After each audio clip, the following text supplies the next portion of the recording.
దేవుని పరిశుద్ధ నామమున మీకందరికీ శుభములు కలుగునుగాక. ఈ దిన వాక్యము మరి నేను మీకు జీవజలపు ఊటను ఇచ్చేదనని యేసుక్రీస్తు చెప్తున్నాడు. మీరు ఈ నీళ్లు తాగినప్పుడు మరి ఎప్పుడు కూడా తప్పికొనరట. ఈ వాక్యంలో మనం చూసినప్పుడు ఈ సమ్మర్లో బెంగళూరులో, హైదరాబాద్లో ఇంకా అనేక ప్రాంతాలలో కూడా వాటర్ లేకుంటే మరి మనము ఎంత కష్టపడిపోతారో బాగా తెలుసు. ఎందుకంటే ఉదయం నుండి రాత్రి వరకు మనకు ఈ నీళ్ళతోటే మనకు పని ఉంటుంది. ఆ ఎండ తట్టుకోలేము, ఆ దాహము ఎంత నీళ్ళు తాగినా దాహం అవుతూనే ఉంటుంది. మరి సరిపోయినంత వాటర్ లేకపోతే మరి మనం ఎంతో చాలా కృంగిపోతాం. అసలు ఎన్నో బాధలు అనుభవిస్తూ ఉంటాం. అనుదిన జీవితాన్ని కొనసాగించుకోలేకపోతాం. So nature plays a great role in our lifes. సృష్టికర్త అయినటువంటి దేవుడు మరి మనకు వర్షాన్ని, మరి చల్లదనాన్ని, డిఫరెంట్ సీజన్స్ని మనకి ఇవ్వకపోతే మన లైఫ్లో మనం ఎంతగానో ఒక విధిగా ఒక చాలా కృంగిపోయినటువంటి స్థితిలో, దిగజారినటువంటి స్థితిలోనికి కూడా వెళ్ళడానికి ఆస్కారం ఉంది. మరి ఇక్కడ ఈరోజు వాక్యంలో యేసుక్రీస్తు అంటున్నాడు, నేను జీవజలపు ఊటనై ఉన్నాను. దప్పికొనినటువంటి వారలారా నా యొద్దకు రండి. మీరు ఈ యొక్క జీవజలపు ఊటను మీరు త్రాగిన తర్వాత మీరుకెప్పుడు కూడా దాహము కొనరు. యేసుక్రీస్తు ఆయన జీవజలపు ఊటగా ఉన్నాడు. Is the living water.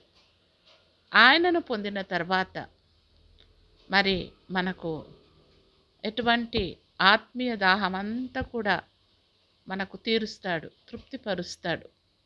తర్వాత మనము ఎప్పుడు కూడా మనము ఆత్మీయంగా దప్పిక చెందము, ఆత్మీయంగా బలపరచబడతాము, ఆత్మీయంగా నిరీక్షణ కలిగి ఉంటాము.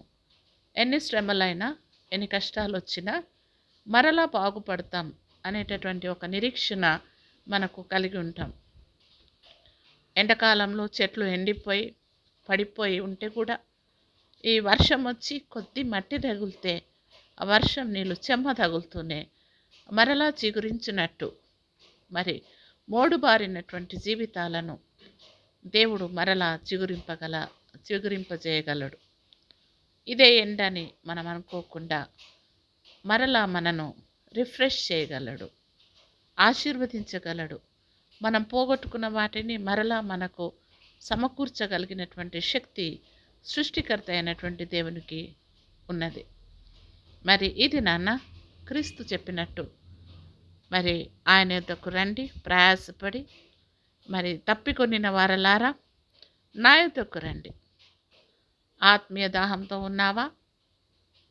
మరి నీ జీవితంలో తృప్తి, సంతోషము, సమాధానము, ఆశ అనేది లేకుండా నిరుత్సాహపడి ఉన్నటువంటి వారలారా నా యొద్దకు రండి అంటున్నాడు. ఈ వాటర్ తీసుకోవడానికి యెషయా 55లో ఈ నీళ్లు తాగడానికి మీ దగ్గర డబ్బు లేకపోయినా పర్వాలేదు, ఇట్ ఈస్ ఫ్రీ. మీరు దీని కొరకు ఏదో మరి ఇన్ని డాలర్స్ చెల్లించాలా, ఇన్ని రూపీస్ ఇవ్వాలా, ఏమీ లేదు. Without paying a single pie you can have water. మరి ఈ యొక్క నీటిని, మంచి నీటిని, నిత్య జీవం అనేటటువంటి ఊటను, నీ కడుపులో నుండి జీవజలపు ఊటలు, ఆశలు మరి చిగురింపచేయడానికి క్రీస్తు మనని పిలుస్తున్నాడు. మరి ఆయన యొద్దకు వచ్చినటువంటి నిర్జీవమైనటువంటి స్థితిలో దుఃఖ భారములో ఉన్నటువంటి వారందరికీ కూడా మరలా ఆశ పుట్టించుటకు, జీవింపజేయుటకు దేవుడు యొద్దకు వచ్చుదాం. We will come to him, let us go to him. మరి ఆయన మనం తృప్తిపరిచే దేవుడుగా, ఆశీర్వదించే దేవుడుగా మనకున్నాడు. ప్రార్థన చేసుకుందాం. యేసయ్యా, నీకు వందనాలు. మోడువారినటువంటి మా జీవితాలలో చిగురింపజేయడానికి, మా యొక్క హృదయములో మరి ఈ యొక్క జీవజలపు ఊటను ప్రవహింపజేయడానికి, మీరు మాకిచ్చినటువంటి నిత్య జీవానికి ఈ జీవజలపు ఊటను బట్టి, జీవమును బట్టి నీకు స్తుతులు. ఎవరైతే ఈ వాక్యం వింటున్నారో వారి జీవితంలో కూడా సంతోషము, సమాధానము, నూతనత్వమును, జీవమును, ఆశీర్వాదములను కుమ్మరించుమని యేసు పరిశుద్ధ నామమున అడిగి వేడుకొనుచున్నాము తండ్రి. Amen. God bless you all.